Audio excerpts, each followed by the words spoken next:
দাওয়াত দেব, আল্লাহ তাআলার কাছে আমরা বেশি বেশি দোয়া করব যেন আল্লাহ তাআলা হেদায়েত দান করেন। আমিন। তো আজকে একটা বিষয় নিয়ে আলোচনা করতে চাচ্ছিলাম, সেটা হলো এই একদিন আমরা সবাই মরে যাব, ঠিক না? মরে যাওয়ার পরে একজন মানুষ মারা যাওয়ার পরে যে কাজগুলো আমরা করি সাধারণত সেই সমস্ত কাজগুলো কি কি?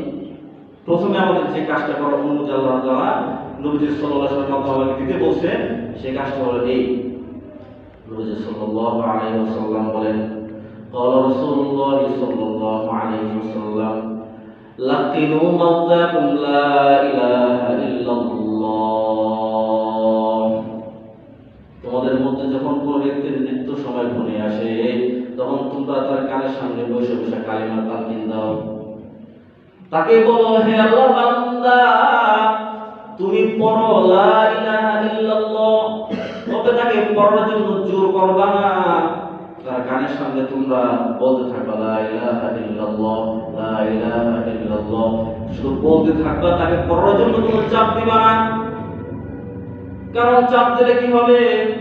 হয়তো বা এই লোকটা পড়তে অস্বীকার করবে, কারণ ওই মুহূর্তে মানুষের অবস্থা এত বেশি খারাপ হয়, একমাত্র যে মানুষটার মৌতের সময় হয় সেই মানুষটাই বুঝতে পারে। নবীজি সাল্লাল্লাহু আলাইহি ওয়াসাল্লাম বলেন, তাকে চাপ দিবা না, তার কানে কানে আস্তে আস্তে বলবা লা ইলাহা ইল্লাল্লাহ। কারণ হলো, যদি কোনো বান্দা মৌতের সময় লা ইলাহা ইল্লাল্লাহ বলে, মান কানা আখিরু কালামিহি লা ইলাহা ইল্লাল্লাহ দাখালাল জান্নাহ। মৃত্যুর সময় যে ব্যক্তির শেষ বাক্যটা হবে লা ইলাহা ইল্লাল্লাহ, ওই ব্যক্তি আল্লাহর জান্নাতে প্রবেশ করবে। সুবহানাল্লাহ। তাকে কানে কানে তালকিন দিবা, কিন্তু খবরদার তাকে চাপ প্রয়োগ করবা না। এই হলো তোমাদের এক নম্বর কাজ। যখন এই মানুষটা রূহটা বের হয়ে যাবে, মাটি থাপড়ায় থাপড়ায়, কপাল চাপড়া চাপড়া কান্নাকাটি করবা না।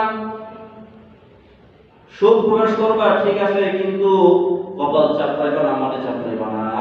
আস্তে আস্তে নিরিবিলি কাঁদো, অসুবিধা নাই, চোখ পানি পড়বে, কিন্তু হাই হতাশ হবে না। নবীজি সাল্লাল্লাহু আলাইহি ওয়াসাল্লামের সন্তান যখন ইন্তেকাল করলো, কোন এক সন্তান, তিনিও তখন কাঁদতে লাগলেন। সাহাবায়ে কেরাম আসলেন, বললেন, ইয়া রাসূলুল্লাহ, ইয়া হাবিবাল্লাহ, আপনি আমাদেরকে কাঁদার জন্য নিষেধ করলেন, কিন্তু এখন তো আপনি নিজেই কান্না করতেছেন, কারণটা কি? বলতেছে, ও আমার সাহাবীরা, আমি তোমাদেরকে কাঁদার জন্য নিষেধ করি নাই, বরং